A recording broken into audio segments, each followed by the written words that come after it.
헌법재판소는 정말 고의로 내란 수계 파면을 지연시키고 있습니까?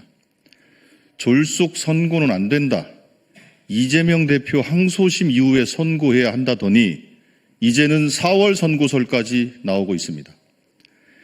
윤석열 탄핵 선고를 앞둔 헌법재판소의 좌고우면에 온갖 추측이 난무합니다. 헌법재판소는 하루빨리 선고기일을 지정해 이 혼란을 끝내고 헌법 수호의 최후 보루로서 책임을 다해야 합니다. 억측과 혼란, 갈등이 확산되는 데는 헌법재판소의 책임이 큽니다.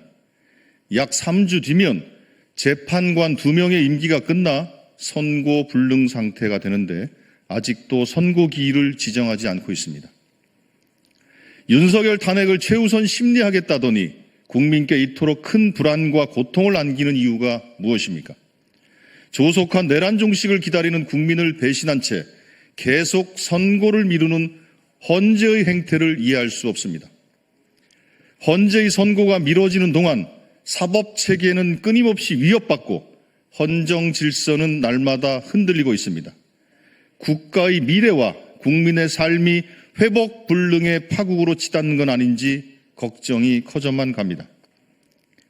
지금이 바로 헌재가 헌정질서 수호의 책무를 다해야 할 때입니다. 더는 역사와 국민의 요구 앞에 침묵하지 마십시오. 계속되는 침묵은 헌재에 대한 국민의 신뢰를 스스로 훼손하는 길입니다. 윤석열 탄핵을 둘러싼 억측과 혼란, 극한 갈등을 헌재가 직접 해소해야 합니다. 헌법재판소는 하루빨리 선고 기일을 지정하고 내란 수계를 파면할 것을 엄중히 촉구합니다. 다음입니다. 내란 수계 윤석열 파면이 지연됨으로 인해서 발생하는 국제사회의 고립에 대한 말씀 한마디 드리겠습니다. 내란 수계 윤석열을 파면하지 않으면 대한민국은 국제사회에서 외톨이가 될 것입니다. 트럼프 행정부가 출범한 지 2달이 지났지만 미국의 대한민국 패싱이 계속되고 있습니다. 미국 정보기관 수장의 한국 패싱에 이어 다음 주 진행되는 미국 국방장관 순방 일정에서도 한국은 빠졌습니다. 조태열 외교부 장관 방미 일정도 안개 속입니다. 윤석열 파면이 지연되면서 한미 관계 불확실성 리스크가 커진 것입니다.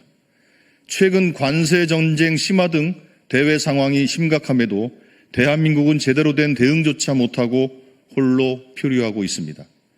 사실상 무정부 상태에 가까운 현재 상황을 언제까지 방치해야 합니까? 미국은 윤석열이 12.3 비상계엄을 선포한 이후부터 분명한 메시지를 냈습니다. 한국의 민주주의와 헌법적 시스템을 믿는다며 정상적인 절차에 따라 혼란이 수습될 거라는 기대감을 보였습니다. 그러나 탄핵 이후 100일이 지난 지금까지도 윤석열이 파면되지 않고 있습니다.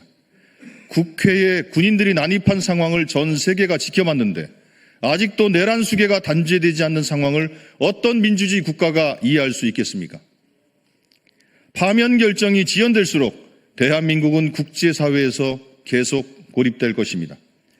탄핵 선고가 미뤄지는 이 상황 자체가 국제사회에서 심각한 불신과 의구심을 줍니다. 내란 수계와 직접 연결되어 있는 대행체제와 정상적인 외교를 할 국가는 없습니다. 헌법재판소는 즉시 내란 수계 윤석열을 파면하십시오. 한미 동맹과 국제사회 신뢰 회복을 위해서라도 조속히 탄핵을 인용해 지금의 불안을 해소해야 합니다.